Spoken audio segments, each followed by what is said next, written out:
Film ഗാരേജിന്റെ ഇന്നത്തെ ഏറ്റവും പുതിയ ബോക്സ് ഓഫീസ് റിപ്പോർട്ടുകളിലേക്ക് ഇവർക്കും സ്വാഗതം. കാന്താര 2 കന്നഡയിൽ നിന്നും തിയേറ്ററുകളിലേക്ക് എത്തി ഏറ്റവും പുതുതായിട്ട് തിയേറ്ററുകളിൽ 500 കോടി കളക്ഷൻ നേടിയെടുത്ത സിനിമയാണല്ലോ. ഋഷഭ് ഷെട്ടി സംവിധാനം ചെയ്ത് നായകനായി എത്തിയ സിനിമയുടെ ഇന്നലെ വരെയുള്ള 9 ദിവസത്തെ കേരള വേൾഡ് വൈഡ് കളക്ഷൻ അങ്ങനെ കൃത്യമായിട്ട് അപ്ഡേറ്റ് ആക്കപ്പെട്ടിരിക്കുന്നു.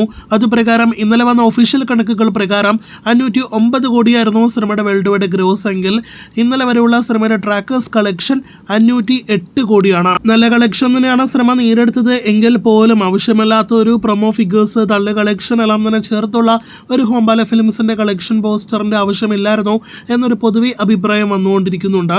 എന്തായാലും ഇന്നും നാളെയും ഇനി മികച്ച കളക്ഷനാണ് കാന്താര 2വിന് വേൾഡ് വൈഡ് ബോക്സ് ഓഫീസിൽ പ്രതീക്ഷിക്കുന്നത്. കാത്തിരിക്കൂ സിനിമയുടെ കൂടുതൽ ഗ്ലോബൽ ബോക്സ് ഓഫീസ് കളക്ഷനായിട്ട്. ഇതിനിടയിൽ ഇന്നലെ വരെയുള്ള സിനിമയുടെ കേരള കളക്ഷൻ 9 ദിവസങ്ങൾ കൊണ്ട് 35 കോടി 25 ലക്ഷത്തിലേക്ക് എത്തപ്പെട്ടിരിക്കുകയാണ്. സെപ്റ്റംബർ അവസാനത്തോടെ തമിഴിൽ നിന്നും ഒരു സിനിമ റീ റിലീസ് ചെയ്തിരുന്നല്ലോ. അത് വിജയുടെ ഖുഷി എന്ന സിനിമയാണ്. വിജയ് ജ്യോതിക ചിത്രത്തിന്റെ ഫൈനൽ വേൾഡ് വൈഡ് കളക്ഷൻ പുറത്തു വരുമ്പോൾ 4 കോടിയാണ് സിനിമയുടെ ഫൈനൽ കളക്ഷൻ. വലിയ മോശമല്ലാത്ത കളക്ഷൻ തന്നെയാണ് സിനിമ നേടിയെടുത്തിരിക്കുന്നത്. ഗില്ലി, സച്ചിൻ എന്നീ സിനിമകൾക്ക് ശേഷം ഒരു തമിഴ് റീ റിലീസ് ചിത്രത്തിന്റെ ഏറ്റവും മികച്ച കളക്ഷനാണ് ഖുഷി നേടിയെടുത്തിരിക്കുന്നത്. കാത്തിരിക്കൂ കൂടുതൽ ഇതുപോലുള്ള സിനിമാ വാർത്തകൾക്ക്.